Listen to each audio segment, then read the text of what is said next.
when you come to the end of an epoch in your life, when you have to take stock again, right? You take stock of yourself. That's really what that phrase means, to take stock, is to take stock of yourself and to decide, okay, well, what should move forward in time with me and what should be let go as if it's dead wood?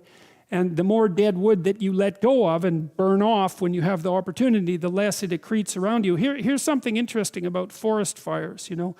People have been trying to prevent forest fires for a long time, especially that damn bear, Smokey, right? He's trying to prevent forest fires. And so, because forest fires burn up the forest, and that can't be good. But here's what happens if you don't let forest fires burn, is that, well, forests collect a lot of dry branches, right? Because tree branches die and wood falls on the forest floor and collects. And so the amount of flammable material keeps increasing with time.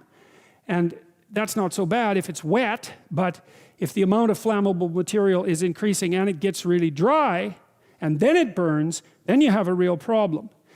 The forest fire can burn so hot that it burns the topsoil right off, in which case you don't have a forest at all anymore, you just have a desert. And lots of trees are evolved to withstand forest fires of a certain intensity, and some won't even release their seeds unless there's been a fire. And so a little bit of fire at the right time can stop everything from burning to the ground. And that's also a really useful insight, a metaphorical insight into the nature of sacrifice, right? It's also a lot easier to let go of something when you're deciding to let go of it, because you've decided yourself that you're done with that. It's a weak part of you. It needs to disappear.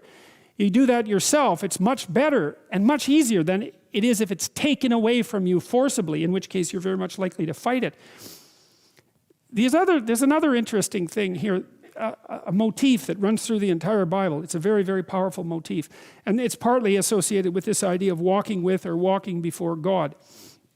And you know, in the New Testament, Christ says something like, thy Father's will be done. And he means that will should be done through him.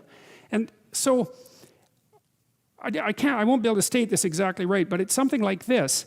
You know, a lot of what people regard as their own personalities and are proud of about their own personalities aren't their own personalities at all. They're useless idiosyncrasies that differentiate them trivially from other people. But they have no value in and of themselves. They're more like quirks. I remember once I was trying to teach a particularly stubborn student about how to write. And she had written a number of essays in university and got universally walloped for them. And the reason for that was she couldn't write, really at all. She was really, really bad at writing.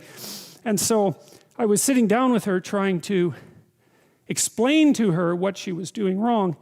And she was being very annoying about it, very recalcitrant, very, very unwilling to listen. That was a pearls before swine thing, you know. And at one point she said, I can write perfectly well. This university professors just don't like my style. And I could feel my hands creep towards her neck. Yeah, well, that'd be funny if it wasn't true, but it was also true. You know, and I thought, what the hell's with you? You can't even write, and you think you have a style. And not only do you think...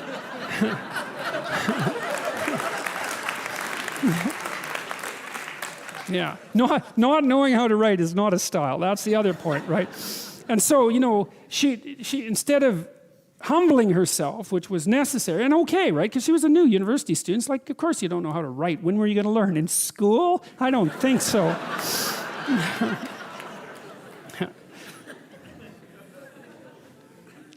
So she had this, you know, this style issue, and it just didn't go anywhere at all.